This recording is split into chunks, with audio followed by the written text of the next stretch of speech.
Welcome everyone to the 13th episode of Across the Goal Line, coming to you right here from the field. Corey Maines with me as always is Luke Goddessart. How are you today, Luke? Pretty good, Corey. I want to mention something that happened a couple weeks ago that was history in the making. Ichiro Suzuki played for the Seattle Mariners, New York Yankees, and currently plays for those Miami Marlins down in Miami. He broke Pete Rose's all-time hits record a couple weeks ago, and we forgot to mention it after it happened, but we are now, and congratulations to Ichiro. He surpassed Pete Rose's mark of 4,256 career hits, and with a hit that day, I believe they were playing the San Diego Padres in San Diego a couple weeks ago, like I said. So congratulations to Ichiro. He is past that mark now, and see if he can get to 4,500, maybe 5,000 hits by the time his career is up. Okay, we'll have to see about that. Today we bring you a topic list that features a multitude of different sports, as we have what's going on in free agency, both the NHL and NBA so far. It kicked off recently, both of them. Also, we have the continuation of our Wimbledon coverage as they progress towards the finals, that is this weekend. We'll also make our predictions for the upcoming UFC 200 event. And speaking of things we've been forgetting, we're finally going to get to the TNA and ROH Pay-Per-Views that we've been neglecting lately. So, but today, we'll kick it off with our weekly NASCAR result. It was Saturday night from Daytona, and it was the Coca-Cola 400, and it was won by Brad Keselowski, making this his third win of the season, cementing himself in the chase moving forward down the road later in the season. And this race was kind of exciting, I would say. There's a big, huge crash partway through the race. On lap 91, there was a 22-car pileup that took out a lot of top guys, a lot of favorites in the race also, including Jimmy Johnson, Luke, your favorite driver there. So yeah, he was actually a catalyst of it, you could say, because he was hit by Jamie McMurray in that sequence that led to that huge pileup. Yeah, McMurray got loose and ran right into Johnson, and that's what caused the wreck, the 22-car pileup, as you said. And yeah, Johnson ended up finishing 35th, I believe, but he's already in the chase, so and they won't be going back to Daytona at all this year, so move on and see if he can win his 8th championship in his career. There's a couple more wrecks in the race that took a couple guys. I think it was Carl Edwards was a part of another wreck later on in the race. A guy, I think it was Bobby Labonte, was in that wreck with him as well. One guy ended up on top of another car in one of the wrecks, which was pretty weird, pretty interesting. A lot not as scary as what happened last year, I do believe. Austin Dillon, he got airborne, hit the fencing on the side of the track, and his car basically exploded. At 3 a.m., too. At 3 in the morning. Yes, so because like I said last week, there was a rain delay. Excuse me, I didn't mean to interrupt you there. But no problem. Yeah, there's a rain delay, and they started the race at like 11 o'clock and just kept racing. And the race didn't get over till 3 a.m. And like you said, that huge wreck that happened at the end of the race. And Austin Dillon was lucky to be alive, but there hasn't been a big wreck since then. Yeah. Can't really go much farther than that, though. That's kind of the craziest you can get in a NASCAR race. Airborne like that, plus your car just flipping and crap. And I saw the car. It was like he almost had nothing left of that car. It is amazing how he survived that without much injury at all. I don't think he had much injury at all, actually. Yeah, he just kind of perfectly fine almost. So nice, safe car, I guess, for Austin Dillon that night. And normally, whenever you are involved in a crash, NASCAR wants you to stay inside the car until medical attention comes. But Austin Dillon jumped right out of the car, and I think anybody would. So, yeah, for sure. I mean, something like that happens, you just gotta. I mean, you don't want to risk anything further. You gotta hightail it out of there. You gotta get your behind saved. Yes, that's the first thing you need to worry about. Going back to this edition of the race, Brad Keselowski read for a race high 115 out of the 161 laps. Is it starting to become story time with Luke again, Corey? We're getting there. Maybe later we'll get into something like that. We'll have to see. We'll have to see. It can happen at any time. either way, his 3 wins, as I mentioned earlier, cements him into the chase at the end of the season for that title, as guys who win are typically in it, and then if there's not enough guys to fill out the 16-man chase at the end, then the highest guys in points will make it. So they're taking wins into a priority when considering who's in the chase. I mean, you got a guy like Tony Stewart who won last week at Sonoma. He only has like 200 points. He's like hundreds of points behind guys, but he's still in the chase because he has that one win. So the chase is really win and you're in, especially, and even more so in the later rounds, because if you win in the 16-man race or the 4 races on there, you're into the next round. And if you win the last race of the season, you win the title. If you're a part of the chase, at least. It's whoever finishes highest, I do believe. At the last race, I think, I want to say Homestead is the final race of the year. Yes, Homestead, Miami. The only time they race there. And it's the last race of the year, like you said. So Yes, and next week, the chase actually hits Kentucky for the second straight Saturday night race. Last week was a Saturday night race, and we got another one here at Kentucky. So let's see who wins that one. It's summertime. People like to stay up late, especially on the weekends when they're not working. So, and it's nice during the day. So, why not have a race at night? Yeah. And cars go faster at night under the lights. Yes, they do. We'll have to see who wins that. We'll give you that result next week, as we typically do. Moving on now, we'll go to Wimbledon, which has continued on from the All England Club in London, England. As we went through for next 2 rounds, round 2 and 3, we're actually into the quarterfinal rounds for both men and women's. Women's was today, as they're all finished up by now. The men's will be tomorrow on Wednesday, as we're recording on a Tuesday now due to scheduling. We have to record on a Tuesday. We're still going to upload this on Friday. I'll try to post results or something in the video here as to who's making it to the semifinals, or in the finals at least, because by Friday, I think both finals should be set, as the women, they play their finals on Saturday and men's on Sunday. We'll have to see. I'll post results for those when I get them before I upload the video, or on the video in an annotation on the video somewhere. Or you might be tweeting about it now, Corey, too, because you have a Twitter now. Yes, I do. I do have a Twitter. We'll give that out at the end here, but Wimbledon rolling on. Rounds 2 and 3 had a lot of upsets on both ends. We'll start with the men's. The number 4 seed, Stan Wawrinka, he lost in the second round to Juan Martín Del Potro in 4 sets. A pretty easy match for Del Potro, who was a former top 5 player in the world, champion in 2009 at the U.S. Open.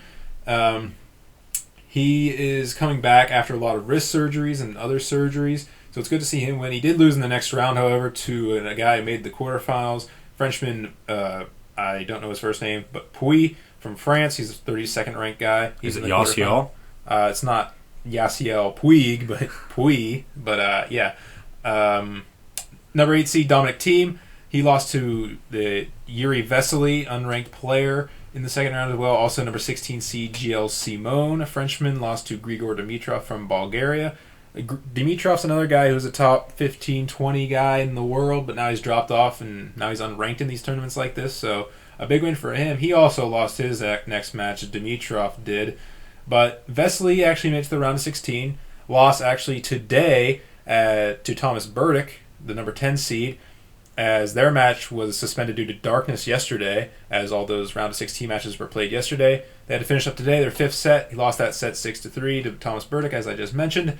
So he's out. But the big upset from the men's draw was on Saturday, which was in the 3rd round. World number 1 Novak Djokovic lost to the American number 28 seed Sam Querrey in 4 sets, in a match that Querrey won in a tiebreaker in that 4th set, knocking out Djokovic, who was he was bidding for his 5th straight major championship, something that no guy has ever done for a very long time. Also his bid for the calendar Grand Slam, which no one's done since Rod Laver on the men's side in 1969.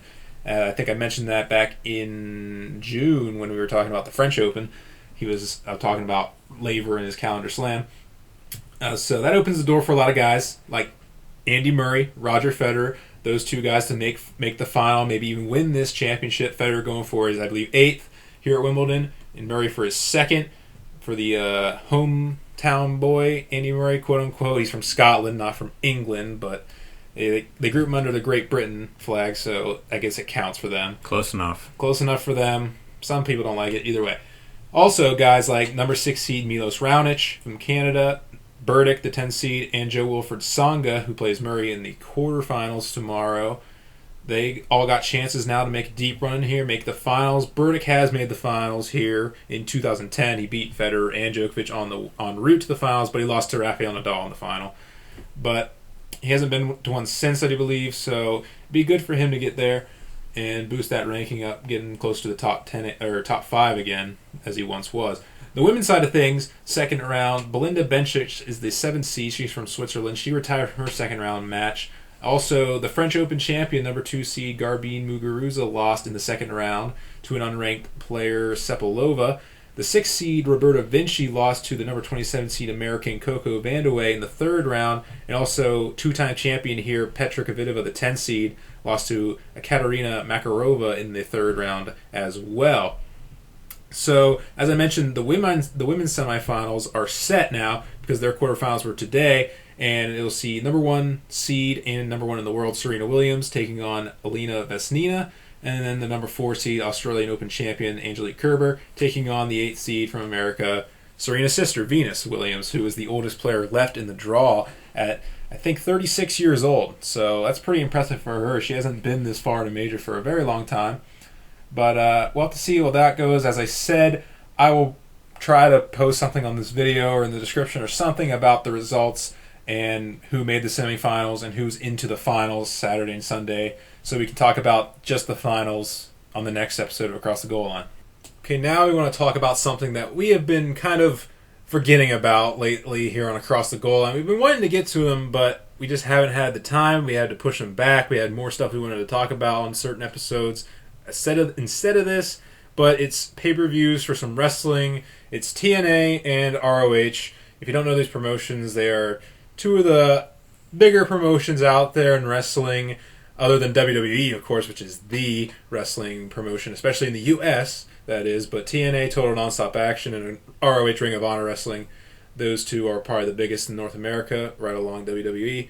So, we'll start with TNA. We were going to talk about the pay-per-views that have happened for them. TNA's only had one pay-per-view all year because, well, TNA is kind of going down the toilet as of late, so they're close to being out of business as far as I know. So they're going to be, I don't know, they're going to be out of business here.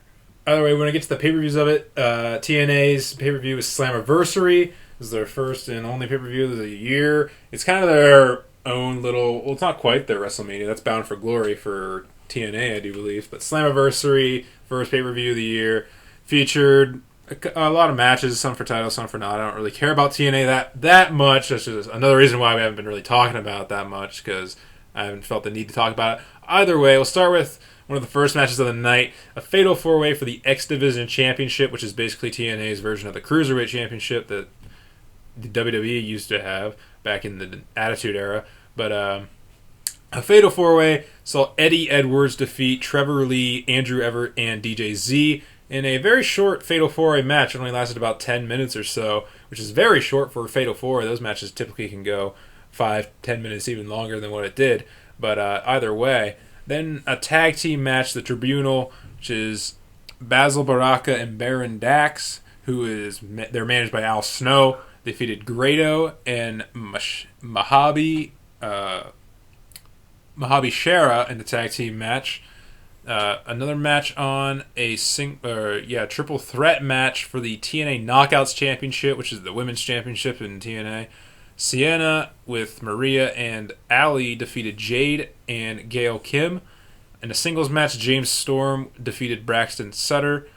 In a singles match for the TNA King of the Mountain Championship, Eli Drake defeated Bram to retain his title. And in a regular singles match, Ethan Carter III defeated The Miracle, Mike Bennett, with his wife Maria at ringside. And then Jeff Hardy defeated Matt Hardy in what is becoming one of the weirdest feuds in wrestling history at the moment.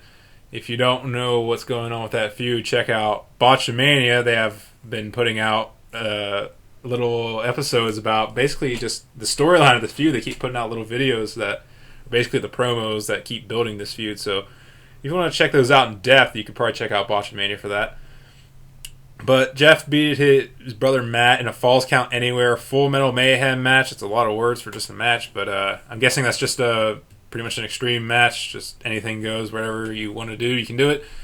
Moving on, the TNA Tag Team Championships were defended by the DK, which is Abyss and Crazy Steve, along with their running mate, I guess, Rosemary. They defeated the Bromans, which are basically Jersey Shore guys, wannabes, Robbie E. and Jesse Godders, who had their own female compatriot, Raquel, at ringside. And then the main event, Lashley defeated Drew Galloway to win the TNA World Heavyweight Championship via knockout in a match that was a knockout or submission match where you had to either knock your opponent out or make them submit. So basically kind of like an I Quit match or a submission match if you're thinking WWE way. So now we move forward. We'll go into Ring of Honor, ROH. They've had a few pay-per-views that have gone on for the past months now. We'll start with, this is their 14th anniversary show, ROH 14. A big show. Start with Tomohiro Ishii defeating Roderick Strong and Bobby Fish to retain his ROH World Television Championship. And then we have a trio of singles matches. BJ Whitmer defeats Adam Page. Hiroki Goto defeats Dalton Castle with his boys, as they're called. Alex Shelley defeats Christopher Daniels with Frankie Kazarian at ringside, those two being the Addiction. They're known as a tag team. Hiroshi Tanahashi and Michael Elgin defeats the Briscoes, Jay and Mark, in a tag team match. Okada with Gato defeats Moose with Stokely Hathaway in a singles match. The Elite, who are Kenny Omega and the Young Bucks, defeated Kushida, ACH, and Matt Sydal in a 6-man tag team match for the Never Open Weight 6-man tag team championship. War Machine, which is Hanson and Raymond Rowe, defended their ROH World Tag Team Championships against the All Night Express, which is Rhett Titus and Kenny King. And then in the main event, Jay Lethal retained his ROH World Championship over Adam Cole and Kyle O'Reilly in a triple threat match. The next pay-per-view, rather, for ROH that we will cover was ROH Global Wars, and this was just 2 months ago, back in May. And another big event here. We'll start with a 3-way tag team match featured Juice Robinson and Kamatachi defeating the All Night Express, which is Kenny King and Rhett Titus again, and Beer City Bruiser and Silas Young. They're the tag team, Beer City Bruiser and Silas Young. All right. So this is now we move on to a 4-corner survival match for the number 1 contendership for the ROH World Television Championship, which I'm assuming this is basically an elimination match. And Dalton Castle defeated ACH, Adam Page, and Roderick Strong to become the number 1 contender for that. In a tag team match, Cheeseburger and Jushin Thunder Liger defeated the Addiction, who are Christopher Daniels and Frankie Kazarian, as I mentioned a little bit earlier. And the ROH World Tag Team Championships were on the line yet again, as War Machine, who are Hanson and Ray Rowe, defeated the Briscoes to retain their titles. In a singles match, Naito defeated Kyle O'Reilly. A tag team match, Okada and Moose defeated Tanahashi and Elgin. In a singles match for the World Television Championship for ROH, Bobby Fish defeated Ishii to become the ROH World Television Champion. In an 8-man tag team match, the Bullet Club, who featured Matt Jackson and Nick Jackson, the Young Bucks, and Tonga, I don't know, it's really weirdly written, but they defeated Alex Shelley and Chris Sabin, formerly known as the Motor City Machine Guns at TNA, Kushida, and Matt Sydal being Evan Bourne in WWE, if you don't know that. And in the main event, yet again, Jay Lethal, he defended his ROH World Championship, this time against Colt Cabana, and he retains it due to a no contest in that match. So Lethal 2 for 2 on pay-per-views so far as we go through. Moving on to the final pay-per-view that we will discuss. It just happened last month. This is ROH Best in the World 2016. and another long pay-per-view that we have to discuss. But we'll start things at the top as Kyle O'Reilly defeats Kamatachi in a singles match. ACH defeated Silas Young in a singles match. And Mark Briscoe defeated Roderick Strong in a singles match. Now we had a Tornado Rules 6-man tag team match. Tornado Rules being all members of this tag match being in the ring at the same time. There's no tagging. The Bullet Club this time featuring the Young Bucks, Matt and Nick, and then Adam Cole, the newly added Adam Cole to the Bullet Club, defeated Moose and War Machine, who you probably already know by now. I said it twice. The Addiction, Daniels and Kazarian, defeated the Motor City Machine Guns, who I just mentioned, Alex Shelley and Chris Sabin, for the ROH World Tag Team titles. BJ Whitmer defeated Steve Corino in a Fight Without Honor match, which I'm not really sure what that is. But I think I know Steve Corino is an announcer for Ring of Honor, so him being in a match, I'm pretty sure that was kind of an interesting match there. I didn't really actually watch it. I don't pay for the pay-per-view for ROH at all, so yeah. Bobby Fish retained his World Television Championship against Dalton Castle, who won it at last month's pay-per-view that we just mentioned, his number one contendership.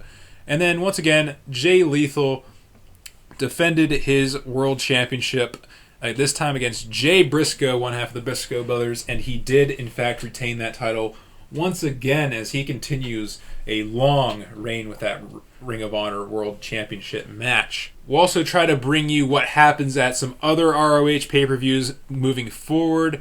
In August, there'll be Death Before Dishonor 14 from Las Vegas to Nevada. And then in September, there'll be All-Star Extravaganza 8 from Lowell, Massachusetts. So if we can, we'll try to fit those in. That'll be around football time. I don't know if we'll be able to fit those in. That'll be pretty hard to do if we don't have much else. We might be able to squeeze them in, but football, I'm pretty sure we're dominating at that time. But we'll give it our best shot. Maybe, maybe not. We'll have to see about it. But, yeah, either way, it's kind of interesting to step away from WWE. That's normally what we talk about. So nice to kind of shift things up a little bit, change it up, get some more results out there. Not, wrestling's not just WWE, There's even overseas, you have in Japan, New Japan Pro Wrestling. So maybe even those. I don't know about that. That's probably a little too much for our plate, I would say. But yeah, nice to change things up, I would say.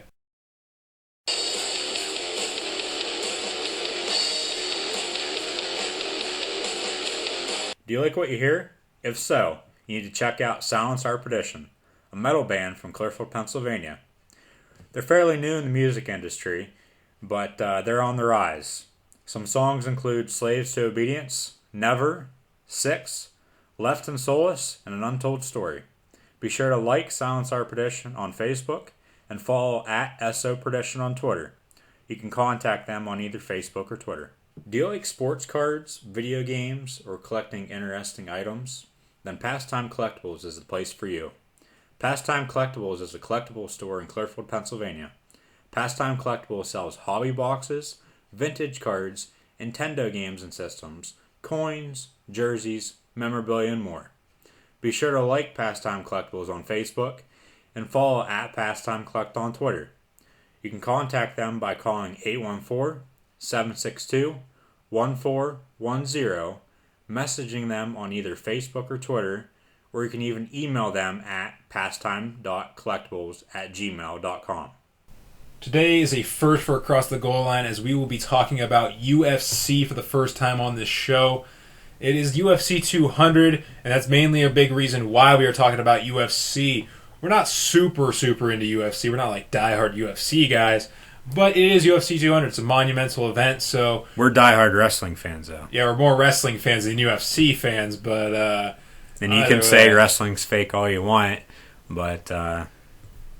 Yeah. But, I mean, yeah, it's fake. It's scripted. It's scripted, as the big argument it is. It is. It is scripted, but people still get hurt. People still are in very much danger with what they do in the wrestling ring.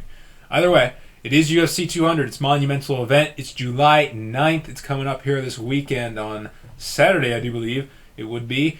And it's from the T-Mobile Arena in Paradise, Nevada on the Las Vegas Strip. The big match, which is what this pay-per-view is named after, is Cormier taking on Jones. This is their second fight, as Jones won the first fight for the light heavyweight title. He defended it on that night, I do believe. But now Cormier is the champ because Jones was forced to retire that belt due to suspension, I do believe, is how it went down. He was suspended due to drugs. I think he had to go to rehab or something like that. Mm-hmm. But now they get that second fight. It's the big fight of the night. And we'll get to that last as we try to predict this card here. So we'll start with the first match of the night, at least on the card as I read it. Cain Velasquez taking on Travis Brown. Luke, who do you think is going to take that one? I'm going to take Cain Velasquez. You're going to take Cain Velasquez. I'm going to take Velasquez too. I think he is a former world champion, world heavyweight champion. This is a heavyweight bout.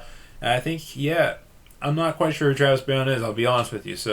But I think Cain Velasquez, he has the experience, he has the power, I think he'll take this one down. And a featherweight bout, Jose Aldo takes on Frankie Edgar. It's a pretty good bout. Luke, who do you think is going to win that one? I'm going to take Jose Aldo. I will take Aldo as well. He's the champion, I do believe, in the featherweight division right now. Edgar's a very great fighter. He's tough to beat, but I think Aldo's just that little bit better, and I think he'll beat him in the end. We go to the women's side of things. This is Miesha Tate, the champion, taking on Amanda Nunes for the women's bantamweight title. Tate winning it from Holly Holm recently, who had beat Ronda Rousey for it previously as well. So Tate's now the champ. Who do you think walks away with the women's title? I think there's going to be another upset. I'm going to take Amanda Nunes. You're going to take Nunes to gain the women's bantamweight title. I'm going to stick with Tate right now. I think she holds on to it for a little bit. Maybe set up for a rematch with Hall. Maybe even getting Rousey into the mix later on down the line, possibly. And that'll be a nice anticipated fight going forward. Now for one that we're kind of touching with, or we're kind of connecting to. It's the return of Brock Lesnar to the UFC from the WWE. There's big news in the WWE universe when that happened, as we knew that he wasn't going to be around for a while, but this is just something different. He's taking on Mark Hunt. Luke, are you taking the Beast Incarnate in this one? I have to take the Beast Incarnate. Brock Lesnar. He has to. He's too diehard of wrestling. I'm going to take Mark Hunt. I know Lesnar's a former world heavyweight champion in the UFC, but he's been away for so long. I don't know if he has the skills anymore, or he's what's the word I'm looking for? Regressed a little bit since his last appearance in the UFC. I think Hunt, probably a little bit more experience, might be able to take out Lesnar. But I wouldn't be surprised if Lesnar does win. He is huge. He is a good fighter. I'm sure he'll be ready for this fight come July 9th. You might want to check your six, though, then, if you're picking Mark Hunt, because Brock Lesnar, if he wins, he might be taking you to Suplex City there, Corey. Doubtful, but we'll move on from that. And now it's time for the main event of the card. It is Cormier taking on Jones, their second fight for the light heavyweight title. Luke, who will be the light heavyweight champion at the end of the night in this huge, huge fight? I'm going to have to take John Bones Jones. John Bones Jones to regain his title that he, I guess, never lost, I guess you could say, going back to WWE, Seth Rollins. But this is a unification bout, I do believe, for the title. I will take John Bones Jones as well. I think he comes back from this fight. Cormier is claiming that he knows that he can beat Jones. I'm sure he can. And he thinks he has a better strategy against him than the first time around. But I think Jones, he just has so much length that I think that it kind of helps him in the end. I'm going to go with submission in the end. Maybe he goes 5 rounds. We'll go to decision. But I think ultimately it's going to be John Bones Jones to reclaim the light heavyweight championship.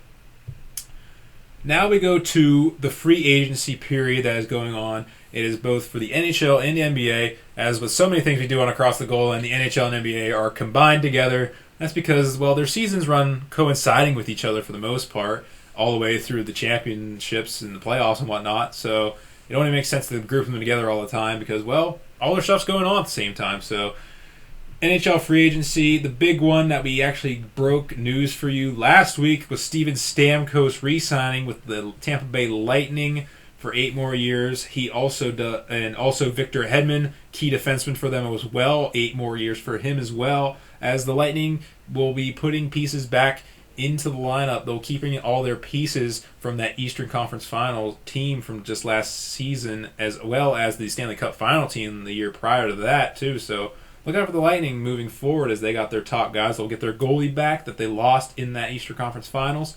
So we'll move on. Two guys from St. Louis are moving on from St. Louis, David Backus and Troy Brower. They are moving on. Backus is going to Boston, and Troy Brower is going to Calgary.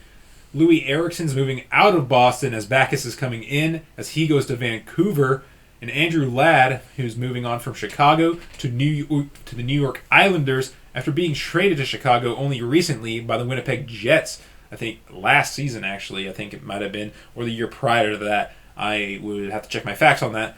But speaking of the Islanders, they're actually losing a lot of pieces in their lineup as they've lost three guys, three of their main guys, I would say, two or some of their bigger guys, I would say, on their team. They lost Matt Martin, Kyle Okposo, and Franz Nielsen to free agency. Matt Martin going to Toronto, team up with new draftee Austin Matthews. I'm sorry, I'm having a hard time twisting up my tongue there. Kyle Okposo is going to Buffalo, and Franz Nielsen is headed to Detroit. Speaking of Detroit, they're also going to get Thomas Vanek, who is going to Detroit from Minnesota after a couple of years of good production from him. And then Milan Lucic is going to the Edmonton Oilers from the Los Angeles Kings after just one season in Los Angeles. He's going for, I think, $40-some million on 7 years, something like that. It's something like that. But there's still guys available in NHL free agency. There's Yuri Hudler, who was a top guy for the Calgary Flames just this past season. Brad and Mike Richards are still on the board, two veterans who know how to play the game. It'll be a very valuable contributor to their respective teams that they signed to. Chris Russell, another guy that played for the Calgary just past season. Christopher Stieg, who has been bouncing around, but he's a very quality player. And then Radim Verbata, finally, former Vancouver Canuck, and I think he might have last played for Penguins. I'm not sure about that. I want to say he did, but I'm not going to be too confident about that. That's only a mere suggestion, I would say. But there's still guys out there. Nothing really big for my Flyers, as I'll mention them, because I do love my Flyers. I am a huge fan of them. Favorite team all across sports. So they haven't really made any big moves. They did lose key fourth liner Ryan White to free agency, moving on to Arizona. They still need to be able to sign Evgeny Medvedev, a defenseman, and Sam Gagner, a centerman, from this past season. They also have RJ Umberger, who's on the free agency list, but he didn't do much last season. He was injured a lot, didn't get a lot of time in games anyway, because we just had so much talent that we couldn't insert him into the lineup, I would say. But they haven't really done much. They did just sign TJ Brennan to a deal, hometown boy. So Flyers moving forward, they're just getting better, and they're just going to probably pick up little minor signings here or there, just try to boost their lineup, as they already have a pretty good core. So moving out of NHL free agency into the NBA free agency, and we'll play another little game with you. Last week, for the NBA draft recap, Luke did a little good pick, bad pick with each of the picks in the first round of the NBA draft, and then our second round notables. Check that out from last week. But free agency, we're going to do love it or hate it for these free agents. We're going to read off the signings, a little bit about their deals, just a little bit of it, and we're going to say whether we like them going to this team or hate them going to this team, or if the team, or hate that the team made this decision to go after this guy, whatever. We'll also leave the option open to go into the middle of that, and whether you're not really sure about it. If you don't really know, then you can just kind of go in the middle. You're not really quite sure. And we're going to try to explain ourselves as best we can. If we can, we'll try our best. Anyway, we'll start with Rajon Rondo going to the Bulls for a 2-year deal worth, I think, $28 million or something like that. So, Luke, do you like or hate Rondo to the Bulls? Yeah, it was a 2-year, $28 million deal. Rondo's coming in to replace Derrick Rose, who the Bulls traded 2 weeks ago now, to the New York Knicks. They said they were going to go younger, yet they signed Rajon Rondo, who's been in the league for how long? He's more of a passer. He assists a lot. He doesn't really shoot. When he does, though, he drives, and it's mostly all layups or, short shots. So, I'm in the middle on this pick. I really don't love it, and I really don't hate it. It's a somewhat a decent fit for Rondo in Chicago, replacing Derrick Rose, but yeah, I'm in the middle on this. Yeah, initially I was saying I like it because it really helps the Bulls out, but then you look at it and you're like, well, they lost a whole bunch of pieces now. Rose has been traded to New York. Joakim Noah is going to New York as well. We'll get to that in a second. But And then Pau Gasol left, another guy we'll have to talk about a little bit later. And then all they really have is Jimmy Butler, who they've been talking about trading for a while, and our team's been interested in him. So the Bulls are kind of on the decline anyway. Rajon Rondo coming in doesn't really help them at all, but I liked it in the first. Now I'm kind of swaying towards down the middle or the hate side there, because it's kind of worthless now. He's just kind of there. There's no one to really help out. We'll go to two guys that are going to Houston. Eric Gordon is moving on to Houston, and Ryan Anderson's going to Houston. Well, what do you think about those two guys landing in Houston now? The Gordon pick I like. Love it, whatever you want to call it. Like or love, it's either way. Now, the Anderson, I don't like the pick up for the Houston Rockets. I like both of them. They're going to fit perfectly into the Mike D'Antoni new system, probably, with a lot of offense. But, I mean, it's not going to help Houston at all. I know that. I understand why they did it, probably. They want some offensive talent, because that's all Mike D'Antoni likes. He likes offense. He's not a defensive guy. Houston, it doesn't really help them. But I like it in the end, I guess. So, moving on to a more bigger deal. We have your Boston Celtics, Luke. It's Al Horford signing to Boston for $113 million. So he got a pretty large deal there. What do you think about him going to your Celtics? I love it. What type of question is that? Of course, he's going to Boston. Of course you love it. He's an all-star caliber center, and that adds a good center for their lineup. They don't really have that superstar center. He'll add to their nice guards that they got. Isaiah Thomas, Avery Bradley, Marcus Smart, and Terry Rozier. Those two guys coming off the bench. Might have paid a little much for him, but I think he might help him in the long run. I know he was probably a piece to try to maybe lure in Kevin Durant, who's a big talking point we'll get to at the very end now. But adding him, they can get a little bit better. They got a whole bunch of draft picks this year. They're going to just keep improving as years go by. And putting a veteran like Horford in this year, maybe they go a little further in the playoffs. They didn't get out of the first round this year, but they can go forward and maybe make it to the Eastern Conference Finals or something. That's the goal. Play those Cavs and then, probably lose, but oh well. We'll see. Sticking in the Eastern Conference, another guy this guy made a name for himself in the playoffs. It's Bismack Biyombo. He moves to Orlando for what's approximately $70 million mostly because of his play in the Eastern Conference Finals against the Cleveland Cavaliers. So, do you like or hate Biyombo to the Magic? I hate it. You hate it. There's nothing more you can say about it. Well, I actually like it. I like it because they added a guy in also this offseason. They got in trade, Serge Ibaka. So he'll be playing the 4, Biyombo at the 5, and I think Orlando now has a pretty dominant low or underneath the basket presence on defensive end. These two guys are shot blockers, good rebounders. They'll be able to dominate the paint, I believe, and it will help Orlando, who's a great upstart team that will be good moving forward as years go by, as their talent begins to mature and get better with age. So I like Biyombo to the Magic. Again, the money, $70 million for a guy like him, I don't think that's really worth it. But well, speaking of money, and going back to the NHL, they broke the league record with $616.2 million committed in salaries just on the first day of free agency last Friday. More than doubled from last year in 2015. And that's this week's stat of the week. Oh, thank goodness. I know you've been itching to get that in. I've kind of been rambling on here about other stuff, but thanks for stopping me there and adding that stat of the week this week. And so much money. We'll get into more about money as we end the show this week. That's our question of the week this week, talking a little bit about money, but you'll hear that a little later.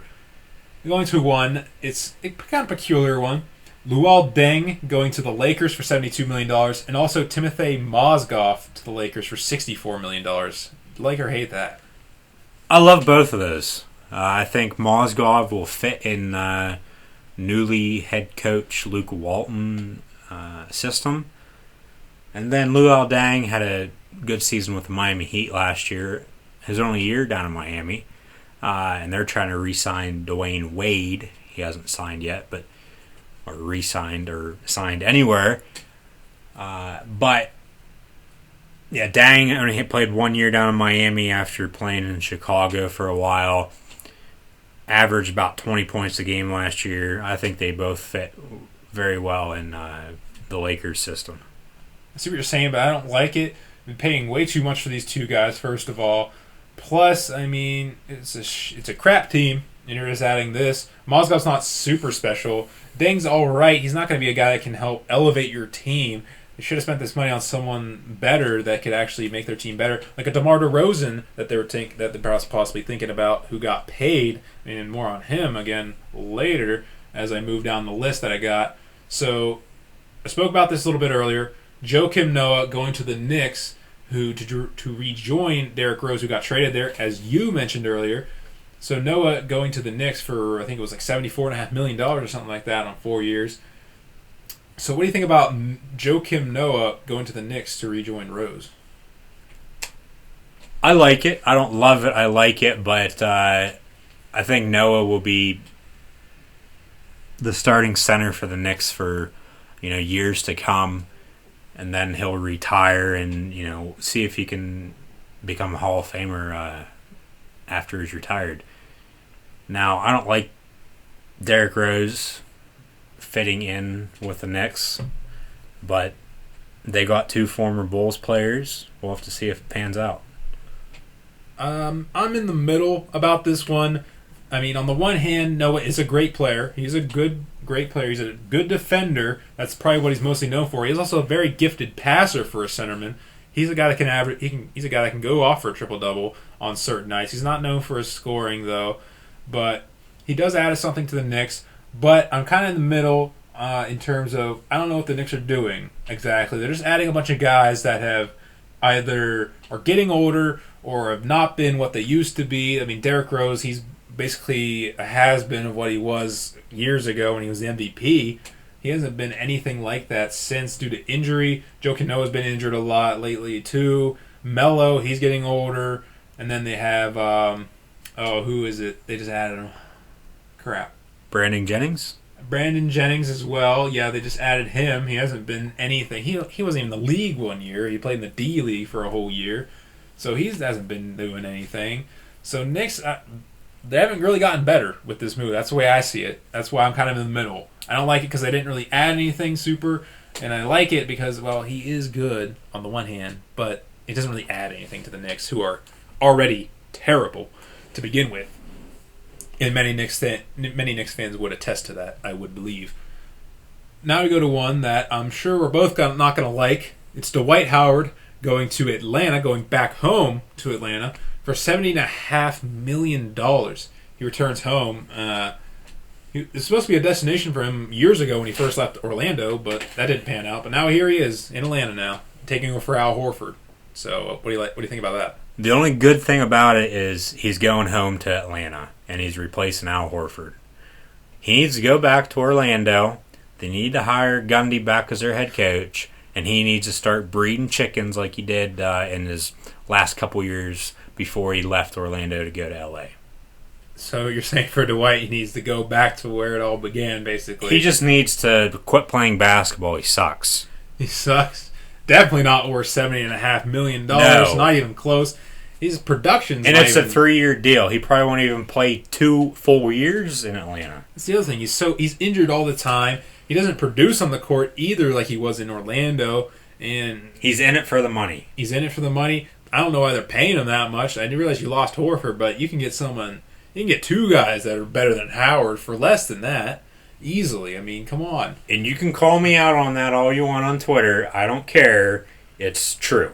I feel like some people would agree with you, a lot of people, including myself. We both hate this deal with Dwight Howard going to Atlanta. I don't know what Atlanta's doing. They just got worse, basically. Especially since they traded away Jeff Teague as well. So they've gotten worse now as they move forward. Once Eastern Conference Finals, now slowly regressing. Maybe not even in the playoffs next year, I don't think. Move on to a couple of huge deals, both for the Memphis Grizzlies. We have Chandler Parsons going to them for a max deal of $94.8 million. Also, they keep their point guard Mike Conley for $153 million, which is a record deal, if I'm not mistaken, in the NBA. So what do you think about those two? Too much money. It is too much money. I will agree with that. That could probably push me into the middle of this, but I like it because this really helps Memphis. I think they become a bit of a contender in the Western Conference thanks to this. They kept their star point guard, Mike Conley. Sure, they paid a whole hell of a lot for him. That's not really their problem, is it? But Chandler Parsons comes in. He is a very valuable player on a team that needs a guy like him. He's a big, lengthy defender. He's all right at defending. He's not great. I mean, of course, he played for Houston, so he can't be that good of a defender if he plays for the Houston Rockets before. Last played in Dallas, but he adds something to the table. They'll get Marc Gasol back from injury. He was injured a lot last season. Add Zebo, Zach Randolph to the mix. They have a very good core starting little lineup there. So I think Grizzlies could be a lot better this season. They made it to the playoffs this year, despite not having Gasol, despite Mike Conley being injured as well. So you get those guys back, and now I think they can be much better next season. So, speaking of the Mavericks, as I just mentioned that about Chandler Parsons, Dirk Nowitzki is staying with the Dallas Mavericks for another 2 years. He signed his deal very recently. I think it was today or yesterday he did. So he's staying in Dallas. You like or hate that? I like it. Mark Cuban's doing the right thing, keeping the franchise player, the face of the franchise, whatever you want to call Dirk. I like it. He's going to retire probably after this 2-year deal. He's been in the league how long? He was drafted the same year as Steve Nash, and Steve Nash has been retired for a couple years now. So I like the re-signing of Dirk Nowitzki in Dallas. I mean, you have to like it, right? Because he is the face. But he has been the face for a very long time. Yeah, he's going about 40 years now, and he will probably retire pretty soon. I would say likely after those 2 years. It would make sense. We'll have to see about that. I do like him staying with Dallas. Dallas hasn't really done much this offseason. Well, they did do something a little bit in this offseason, but more on that in just a bit. We're going to a guy who's leaving your Boston Celtics, Luke. That's Evan Turner, as he goes to the Blazers for $75 million. So, Evan Turner to the Blazers. What do you think about that? It's too much money. He doesn't deserve it. Former number 2 pick in the NBA draft a number of years ago out of the Ohio State University to the Philadelphia 76ers. Didn't pan out in Philly, so they traded him to Boston. He got his career back on track, but he doesn't deserve $74.5 million over 4 years. It certainly doesn't. That's why I'm in the middle about this. He doesn't deserve all that money. Sure, he's going to help the Blazers out a lot. He just adds another piece to them. So it's basically, I think he's a guard. He might be a small forward, though. So he's a forward who adds to McCollum and Lillard. But is he really worth $75 million? No, definitely not. That's why I'm in the middle about this one. Here's one, if you followed me on Twitter, you would already know about how I feel about this. The Detroit Pistons are keeping Andre Drummond around for a max deal of $130 million. If you might know how I feel about this already, but Luke, what do you feel about this? Again, too much money. Exactly. I don't like it. Exactly, too much money. I hate this. I will go straight to the hate. On Twitter, I mentioned it. It's too much money for this guy. He's a liability at the free throw line, and he doesn't really do anything offensively. I mean, he just puts rebounds back up for layups and dunks the ball and stuff. He doesn't have any offensive game in the low post or in mid-range at all. He can't do any of that. He's a superstar who can't even win his team games. So can he really be called a superstar then? Because he's not going to help his team win any games. He's not out there in the final minutes if it's a close game because he can't shoot free throws. They can't risk having him out there, him getting fouled, because he'll grab rebounds. He'll grab like every rebound. So, and if it's close, he grabs a rebound, team fouls him, he misses the free throws. The team ends up losing in the end, possibly. Way too much for a guy. He definitely doesn't deserve $130 million. I realize he's a superstar, future of your franchise, but really, he doesn't really bring anything to the table except for rebounding the basketball and an occasional block. That's all I'll say about that.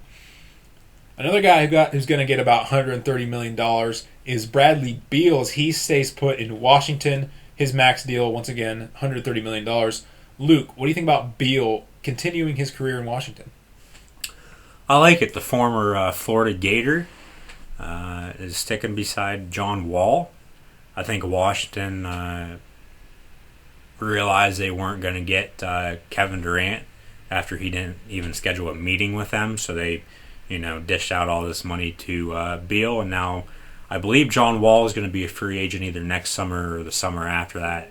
So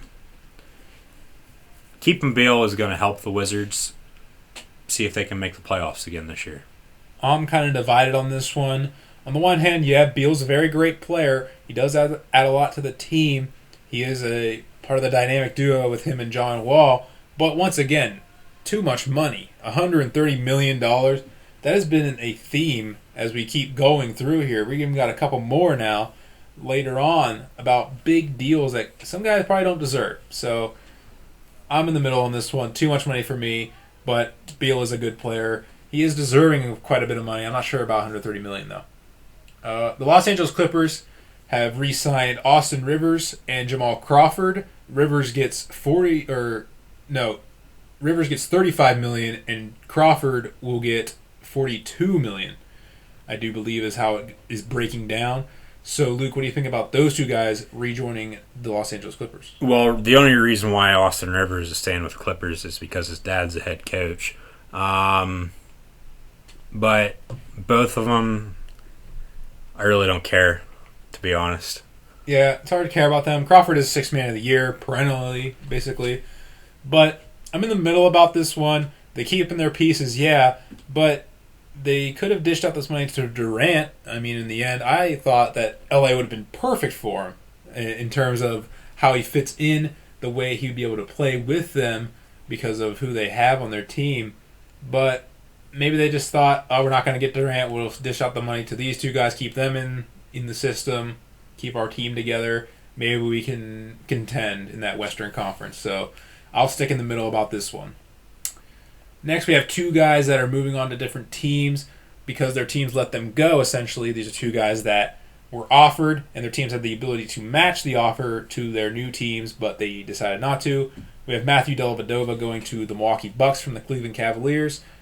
Deal worth, Luke, you said it earlier. I don't have it written down. It was, $38 million? Yes, it was a 4-year deal worth $38 million. Dellavedova to the Milwaukee Bucks, as you said. You don't even have to ask me. I'm going to answer it right now. Dellavedova does not deserve $38 million, let alone he doesn't even deserve $3,800. He has not done anything since he came in for Kyrie Irving last year in the finals when he got hurt and went off in one game. That's it. He hasn't done anything else. Milwaukee is just wasting money signing him. Sure, they're wasting money on him. He's a rabid defender. He's a guy that gets in your head. Sure. I don't like it either. I'll say that. Too much money for him. Also, I was getting to this. Harrison Barnes, he's moving on from Golden State, moving to Dallas for $94.5 million. I'm going to say mine right now. I hate it. Too much money for Harrison Barnes for a guy that did not show up in the NBA Finals, period. Is just basically a role player, but you're going to pay him superstar-type money. So, Dallas, I don't know what you're doing. You're kind of blowing it in free agency yet again this offseason. You had big plans. You wanted Mike Conley and another guy, but you can't get either of them. So you have to settle for Harrison Barnes, who couldn't hit water falling out of a boat in the NBA Finals. So, Luke, what do you think about Barnes to Dallas? I actually like it. Barnes is a role player. He was a good sixth man there in some cases for the Warriors. He could be replacing Dirk once Dirk retires. So, yeah, they might have overpaid for him, but I still think it's a good pickup for the Mavericks. All right. Okay, we're going to go to some re-signings now. We'll start with there's one re-signing. Hassan Whiteside staying in Miami for another, I think, 2 years it is, possibly. He's sticking in Miami. Luke, what do you think about Whiteside staying in Miami? Well, he said that he didn't want to go anywhere because he's been on 8 different teams since he's been in the NBA. So I think I'd want to, re-sign with the same team that you're just on as well. So you like it then? Yeah, but somewhat. I guess that you could say I'm in the middle on it. All right. I like it. I mean, he's one of the top guys on that team right now. I would say right behind Dwayne Wade and Goran Dragic probably. They have their own little big three type thing going on down there with those guys. I like it. Staying put. Heat's already good. Keeps them good by staying. They'll be in the playoffs moving forward. If they can get the right talent, they can even contend in that Eastern Conference. I was about to say this, but then I said re-signings, and I messed up that. Oh well, Al Jefferson's moving on from Charlotte, I do believe, Charlotte Hornets, to the Indiana Pacers for a year or two. I don't have it written down. I just have him going to Indiana. Luke, what do you think about Big Al Jefferson to Indiana? In the middle on it. Don't really know what to think. Don't really know what to think. I like it because of the stuff that Pacers have been doing this offseason. They got Jeff Teague in that Atlanta trade that I mentioned earlier. So they have Jeff Teague now replacing George Hill, who got shipped to Utah in that 3-team deal. And he's replacing George Hill, Jeff Teague. They have Monte Ellis, who is their 2-guard, Paul George. They got upstart rookie from last season, Miles Turner. And now you add Al Jefferson, who's a dominant low-post player. And I think the Indiana Pacers are getting back on track to being one of those top teams in the East again that they were a few years ago when they were contending with the then LeBron-led Miami Heat back in 2013-14, I do believe, those years. So I like it for the Pacers moving forward. They're coming back to greatness, I do believe, despite losing their coach Frank Vogel to, firing him in the offseason already. But, yeah, I like where the Pacers are going from here. Another recent free agent pickup is Pau Gasol moving on from the Chicago Bulls. I mentioned this, alluded to it earlier. He's going to San Antonio on a 2-year deal worth, I think it was 20-some million, I do believe. Might have been a 2-year 28. 2-year 28, same for Rondo in Chicago. So what do you think about Pau to San Antonio? It's a good fit for both the Spurs and Pau Gasol. Gasol playing on his 4th team now, I believe, in his career. He played for the Grizzlies, the Lakers, the Bulls, and now the Spurs. Tim Duncan might be retiring. He did tell the Spurs last week that he is returning, but he can still retire before the season starts if he wishes. But I like the fit, but the Spurs actually just did something, and I guess you can say it's a little bit of a breaking news story. Oh. They just traded Boris Diaw to the Utah Jazz.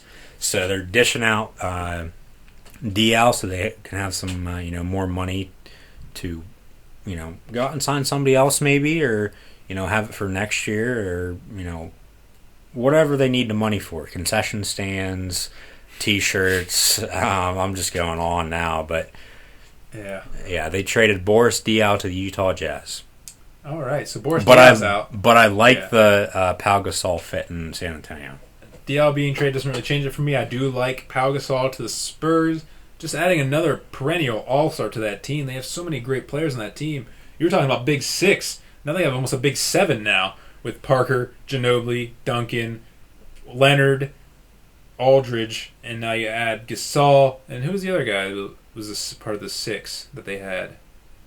It was Aldridge? Did you already say? Yeah, I already said Aldridge. Ginobili, Parker, Duncan, Leonard, Aldridge, Powell. I thought you had a 6 earlier. It wasn't Patty Mills though, I don't think. Maybe it is just a Big 6 now. You were talking about Big 6, I think last week, about them having a Big 6 type thing going on. I know what it was. It was if they were going to sign Kevin Durant. Oh, if they were going to sign Kevin Durant, they would have. So now they do have that Big 6, so to speak. It's just not Kevin Durant. It's just not Kevin Durant. Pau Gasol. Yes. I remember now. So, yeah. I think he's a perennial all-star. I already mentioned that. But another big center, probably take over Tim Duncan moving forward. In the next maybe this year, probably next year. He'll be retiring. He'll take over for him down the center position. You'll have Aldridge at the power forward, Leonard at the small forward. Then you have Parker, Ginobili, and Mills, and whoever else at the guards. But I like this one for the Spurs. And keeping them right in title contention up there with the Warriors. As they sign someone big, which we're just about to. 2 guys that are re-signing with their teams for a lot of money. One of which I think got way too much. One of which I think he still got too much, but but is a little bit more deserving than the other. Nicholas Batum staying with Charlotte for $120 million, and then DeMar DeRozan is sticking with the Toronto Raptors for $139 million. We'll start with Batum, Luke. What do you think about Nicholas Batum signing back with the Hornets? I like it. I really like it. I think Batum's a good player. See if he can be an all-star next year. You like it. I hate it. He's the one I think is getting paid way too much. $120 million for Nicholas Batum. I don't think he's a superstar per se. He is capable of doing things on the court that superstars can do. He's a triple-double candidate each and every night. He puts his mind to it, I do believe. However, way too much for a guy like him. Either way, DeMar DeRozan now, he's getting paid $139 million. Do you think that's too much for him staying in Toronto? Yes, too much money. It is too much money. That's put me in the middle for him. He is a superstar for that team. He's one of the biggest pieces along with Kyle Lowry up there in Toronto. Keeping him there was probably vital to them. I understand why they paid him $139 million. They didn't want him to leave, being one of the cornerstones of the franchise. Still a little bit too much. He's a good player, though, so that kind of puts me in the middle.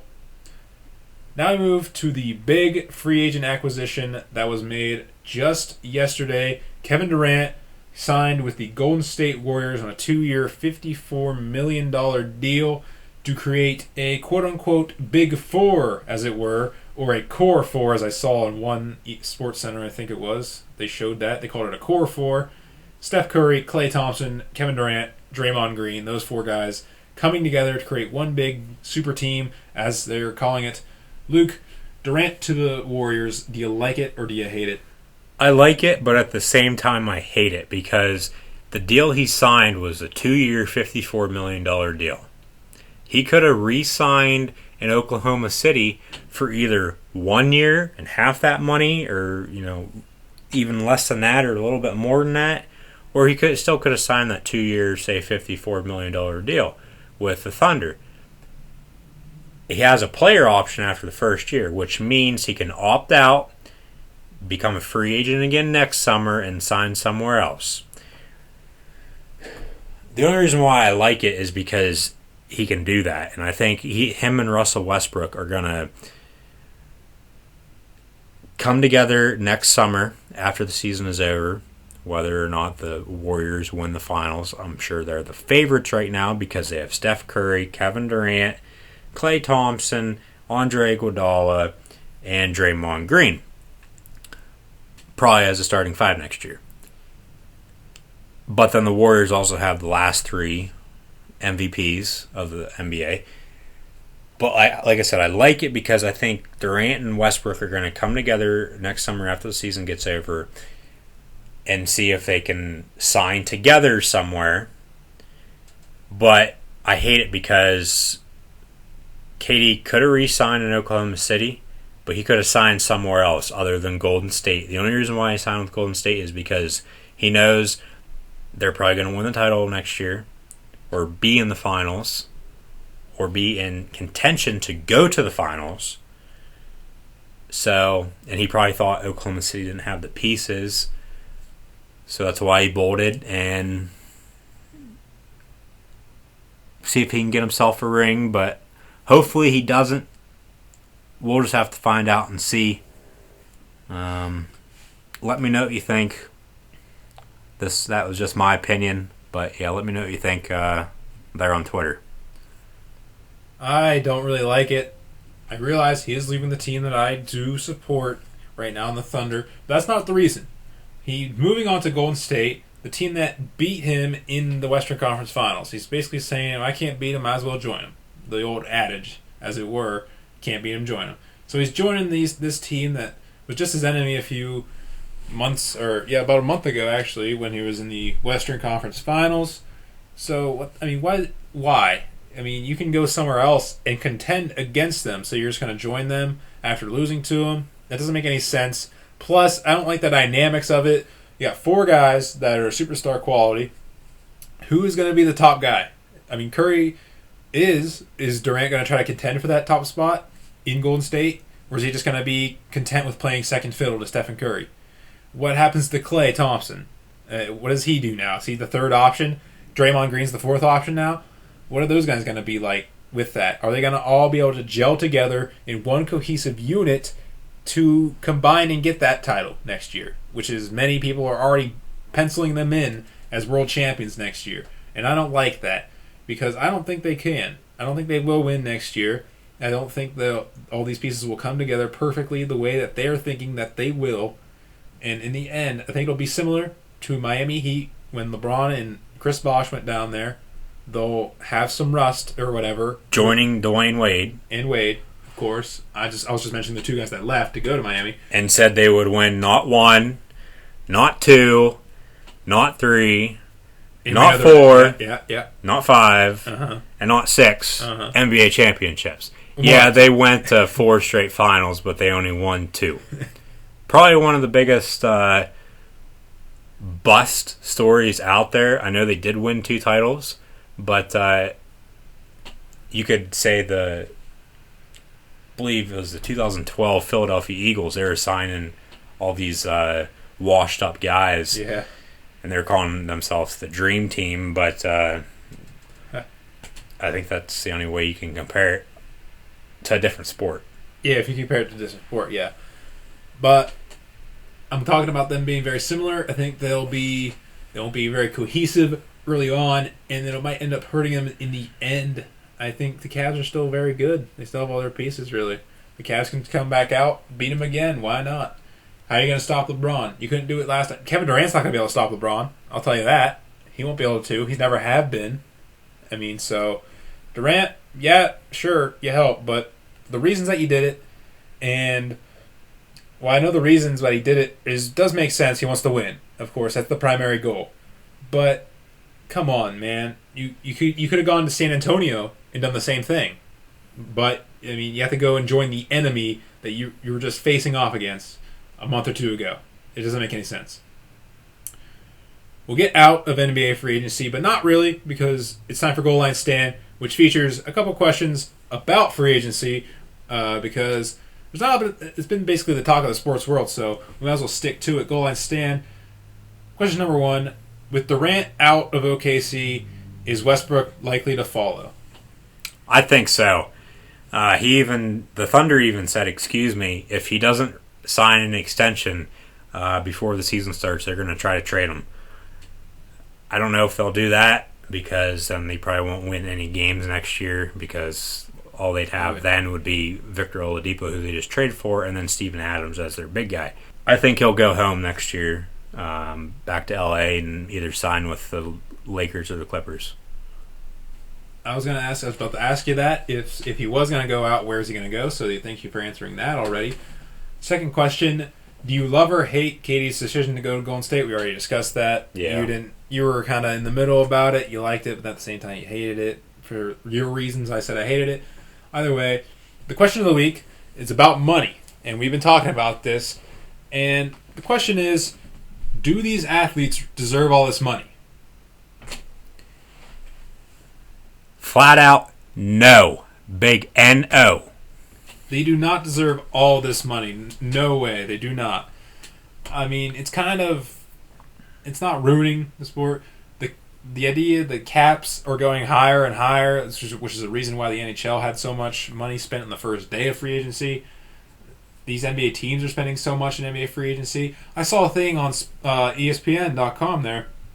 It was a stat that said, I think it was like 5 guys are getting paid more than the top, like 5 not like superstars in the league for the NBA are getting paid more than the top guys, more than like 11 QBs in the NFL, superstar QBs in the NFL. So, which is just ridiculous. They need to lower the cap room. They need to have less money for these NBA teams or all these teams really.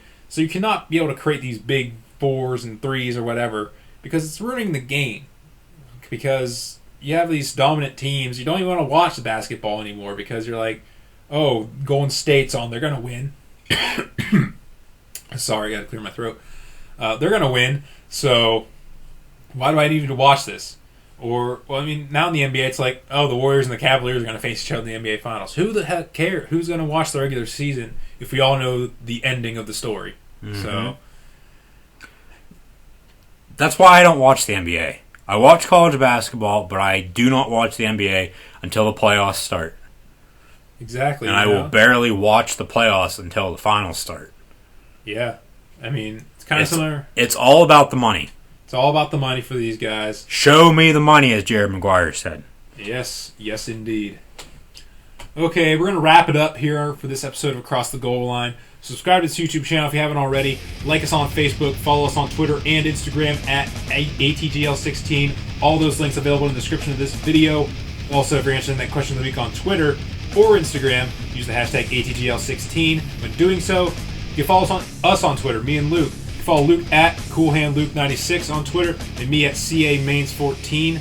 Don't forget to email us any questions or concerns at acrossthegoalline2016 at gmail.com. For Luke Goddessart, Corey Mains, and we will see you on the next edition of Across the Goal Line, live from the field.